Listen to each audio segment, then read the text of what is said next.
হরে কৃষ্ণ, হরিবোল, জয়নিতায়। আজ 6 তারিখ এপ্রিল 2026 সোমবার।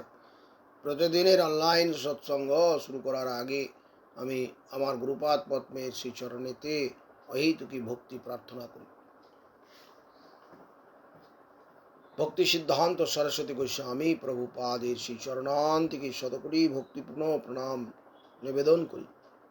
শ্রী শ্রী শ্যামদাস বাবার চরণে ধন্যবাদ প্রণাম এবং অহেতুকি ভক্তি প্রার্থনা করি। গৌরাঙ্গ পরিবারের সমস্ত ভক্তদেরকে জানাই ধন্যবাদ প্রণাম এবং সকলের কাছে আমি কৃপা এবং আশীর্বাদ প্রার্থনা করি। যৎ প্রসাদাৎ সুজর ওপি শাস্ত্রাবিধিম সন্তরেৎ সুখম করুণাবারিধিম বন্দে শ্রীগুরুম পরমেশ্বরম। নমস্তে গুরুদেবায় সর্বসিদ্ধি প্রদায়িনে সর্বমঙ্গলরূপায় সর্বানন্দ বিধায়িনে কৃপা সিন্ধু সুসম্পূর্ণ সর্বসত্ত্বপকারক নিষ্পৃহ সর্বতসিদ্ধ সর্ববিদ্যা বিশারদ সর্বসংশয় সংচেতা অনুলস গুরুরাহিত মুখং করতি বাচলং পঙ্গুলং হেতগিরিং যৎকৃপাতমহং বন্দে শ্রীগুরুম দীনতারিণম। নাম শ্রেষ্ঠং মনুমপি শচীপুত্র স্বরূপং রূপং তস্যাগ্রজং উরুপুরিং মাথুরিং গোষ্ঠবাটিং শ্রী রাধাকুণ্ডম গিরিবরমোহ রাধিকা মাধবাসম প্রাপ্ত যশ প্রজিত কৃপয়া শ্রীগুরুং তং নতস্মি। শ্রূয়তাং নিত্যং গীয়তাং মুদা চিন্ততাং ভক্তা শ্রীমদ্ভাগবতম। জীবা নাহি জানিক শুনিতে কি অদ্ভুত কৃষ্ণ চরিত। কৃষ্ণে বুঝিবে রসের নীতি, শুনিলেই বড় হয়। তমাদিদেবম করুণানিদানম তমালবর্ণং সুহৃতবতারম। অপার সংসার সমুদ্র সেতুম ভজামহে ভগবত স্বরূপম। ভক্তি সিদ্ধান্ত সরস্বতী ঠাকুর প্রভুপাদ পরমহংস জগৎগুরু জানাচ্ছেন, আমরা আজকে দুটি বিষয় আমরা আলোচনা করব প্রভুপাদের উপদেশ থেকে। এক নম্বর হচ্ছে যে ভগবানের বহিরাঙ্গা শক্তি, চিৎ শক্তি, এর কার্য কি। ভগবানের বহিরাঙ্গা শক্তি কি, চিৎ শক্তি কি, এবং বহিরাঙ্গা শক্তির কার্য কি, চিৎ শক্তির কার্য কি, এটা আমরা আলোচনা করব। 2 নম্বর প্রশ্ন, গুরুতত্ত্ব এবং রাধা তত্ত্বের কি বৈশিষ্ট্য। গুরুতত্ত্ব এবং রাধা তত্ত্বের কি বৈশিষ্ট্য, এটা এই দুটি সব প্রশ্ন আমরা আজকের আলোচ্য বিষয়।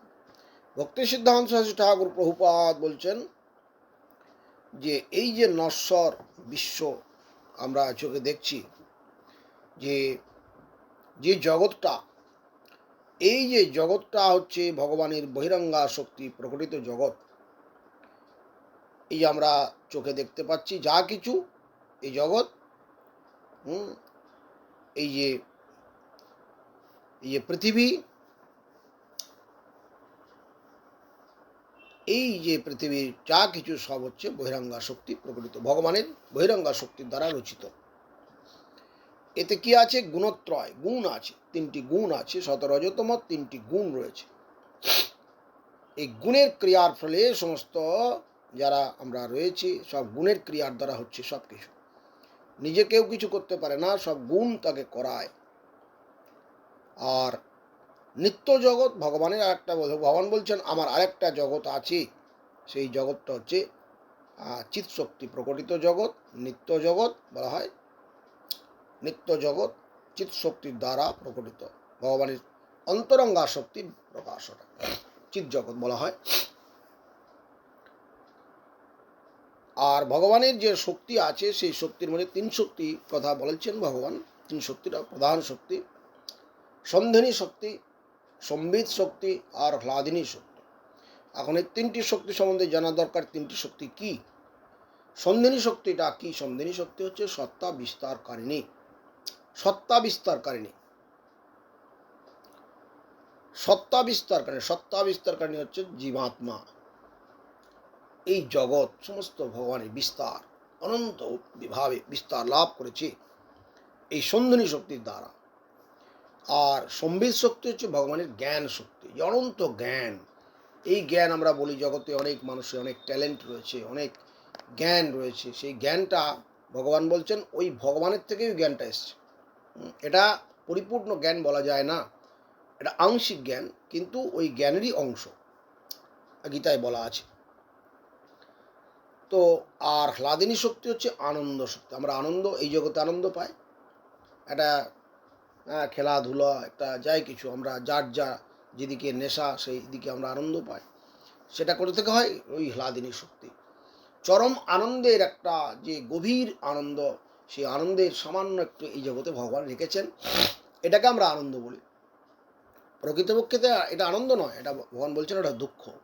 এই আনন্দটা অত্যন্ত কম মাত্রায় আছে, কিন্তু ভগবান বলছেন তুমি আমার ভজন করো, আমার ভজন করলে তুমি আনন্দটা পরিপূর্ণভাবে পাবে। সে হ্লাদিনী শক্তি। হ্লাদিনী শক্তি হচ্ছে রাধা ঠাকুরানী। অ্যাকচুয়ালি সে রাধার যে শক্তি থেকে শক্তিমান হচ্ছে কৃষ্ণ, আর শক্তি হচ্ছে রাধা। তো জীবের যে ভেদাভেদ প্রকাশ, জীবের স্বরূপ, সেই ভগবানের তটাস্থ শক্তি থেকে আসছে। এই ভগবানের তিন শক্তিটা হচ্ছে প্রধান। যখন তটস্থ শক্তি প্রকটিত জীব অনিত্য, এই যে জীব, এই যে জীব হচ্ছে ভগবানের তটস্থ শক্তি সম্ভূত। সেই তটাস্থাক্য জীব কি হচ্ছে না, যখন অনিত্য সংসারে ভোগী হচ্ছে, যখন ভোগময় দেখছে, আমরা ভোগ করার জন্যে এই জগতে এসেছি, এরকম চিন্তাভাবনা যখন জীবাত্মার হয়, তখন তার অমঙ্গল বা দুঃখ হয়ে থাকে। জীব ভগবত বিমুখ যখন হলেই বহিরাঙ্গা মায়ার দ্বারা আক্রান্ত। এখন যখনই জীব এই বহিরাঙ্গা মায়ার দ্বারা আক্রান্ত হলো, তখনই দুঃখ কষ্ট শুরু হয়ে গেল, তখন দুঃখ কষ্ট আমরা পাই। আর যখন ভগবত উন্মুখ হয়, আমরা যখন ভগবানের দিকে যখন ফিরে তাকাই, যে অনন্ত আনন্দ তার মধ্যে আছে, এটা যেন আমরা বুঝি যখন সুকৃতির দ্বারা, পূর্ব সুকৃতির দ্বারা, তখন কি হয় না, চিৎশক্তি তাকে ভগবত সেবায় সাহায্য করে। এই যে চিৎশক্তি আমরা বললাম, সেই চিৎশক্তিটা সেই জীবাত্মাকে সাহায্য করে। তাহলে বোঝা গেল বহিরাঙ্গা শক্তি, চিৎশক্তি। এখন আমরা গুরুতত্ত্ব, রাধা তত্ত্বের কি বৈশিষ্ট্য, এটা সম্বন্ধে আলোচনা করব। বলছেন প্রভুপাদ, শ্রী রাধা ঠাকুরানী হচ্ছে মূল আশ্রয় বিগ্রহ। শ্রী রাধা, এই যে হ্লাদিনী শক্তি আগে বললাম, এই হ্লাদিনী শক্তির প্রকাশ হচ্ছে শ্রীমতী রাধিকা। এই রাধা ঠাকুরানী হচ্ছে মূল আশ্রয় বিগ্রহ, যাকে প্রভুপাদ বলেছেন ইংরেজিতে প্রিডমিনেটেড অ্যাবসোলুট। শ্রী রাধা মধুর রসাচার্য শিরোমণি, মধুর রসের আচার্য শিরোমণি। মধুর রস, কান্তারস, চরমতম রস, সেই রসে জীব পৌঁছাতে পারে না। প্রভুপাদ বলেছেন শান্ত দাস্য সখ্য পর্যন্ত কথা বলেছেন। সাধারণ জীব এই মধুরস, ভগবানের যে লীলা, এগুলো সম্বন্ধে প্রবেশ অধিকার থাকে না, পারবে না জীব। ওই জন্যই এগুলো আলোচনা করার প্রয়োজন গৌরীয় বৈষ্ণবগণ বলেন না। মধুর রসের আচার্য সর্বোচ্চ শিরোমণি শ্রী বার্ষ ভানবী কৃষ্ণকান্তা মুকুটমণি। মধুর রসাচার্য সেই মদীয় আমার গুরুপাদ পদ্ম শ্রী রাধার প্রিয় সখী। তাহলে গুরুতত্ত্ব, গুরুটা কে? শ্রীমতী রাধার প্রিয় সখী, নিত্য সিদ্ধ ব্রজগোপী। গুরু কোনো সাধারণ মনুষ্য নয়, তিনি হচ্ছে নিত্য সিদ্ধ ব্রজগোপী। ছিল নরোত্তম দাস ঠাকুরের মহাশয়ের কিছু কথা আছে, গুরুরূপা সখী বামে বলা আছে। এই সমস্ত কথা আলোচনা করলেই জানা যায় যে গুরু বা সখী শ্রীবার্ষ ভানবীর কায়বুহ। তাহলে গুরু হচ্ছে শ্রীবার্ষ ভানবীর কায়বুহ, দ্বিতীয় দেহ অভিন্ন বলা আছে। তাহলে গুরুদেব সাধারণ কোনো তিনি নন, তিনি রাধা রানীর আশ্রয় বিগ্রহ শ্রী গুরুপাদ পদ্ম। গুরুপাদ পদ্মকে মনুষ্য জ্ঞান করতে না, এই জন্য গুরু হচ্ছে ভগবানের মূর্ত প্রতিমূর্তি, আশ্রয় বিগ্রহ, রাধারানীর আশ্রয় বিগ্রহ, রাধারানীর দ্বিতীয় কায়বুহ বলা আছে। আজকে এই পর্যন্তই, পরের দিন আমরা আবার পরে আলোচনা করব। একদিনে সমস্ত জিনিস বোঝা যাবে না, আমরা ধীরে ধীরে প্রভুপাদের উপদেশ থেকে এই সমস্ত জিনিস আমরা শ্রবণ করে আমরা হৃদয়ের মধ্যে রাখবো এবং আমরা আচরণের মধ্যে প্রতিষ্ঠিত হব। বাঞ্ছা কল্পতরুভ্যশ্চ কৃপা সিন্ধুভ্যেব চ পতিতানাং পাবনেভ্যো বৈষ্ণবেভ্যো নমো নমঃ। হরে কৃষ্ণ, বহুত বহুত ধন্যবাদ।